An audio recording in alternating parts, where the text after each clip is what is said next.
শাড়িটা আমি নিজেই ভাবিনি। এই ভিডিও শুরু হয়ে গেছে। দাঁড়াও দাঁড়াও দাঁড়াও, আজকে আমি একটা শাড়ি নেব বলে বসে আছি, বাট ভাবছি নেওয়া কি যায়, কারণ তোমাদের না দেখিয়ে না নিলে তো মিস হয়ে যাবে না। তোমরা একটু দেখে নাও শাড়িটা।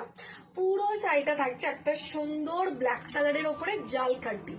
পুরো শাড়িতে থাকছে এরকম সুন্দর জাল ওয়ার্কের ওপরে কপার জরির কাজ করা, অ্যান্ড থাকছে এরকম রানী কালারের একটা সুন্দর পাড়ের ডিজাইনটা, যেটা পুরো শাড়িটাকে একদম সুন্দরভাবে এটা এনহ্যান্স করছে। অ্যান্ড এবার চলে যাই শাড়ির আঁচলের ডিজাইনটা। আঁচলটা দেখে নাও কতটা সুন্দর দেখতে আঁচলের কাজটা।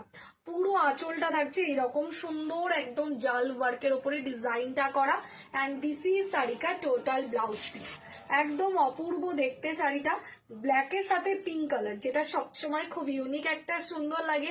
আর ব্ল্যাক তো সবাই জানো বিদিশার প্রচন্ড ভালো লাগে ব্ল্যাক। সো যারা ভাবছো এই ব্ল্যাক কালারের শাড়িটা বুকিং করতে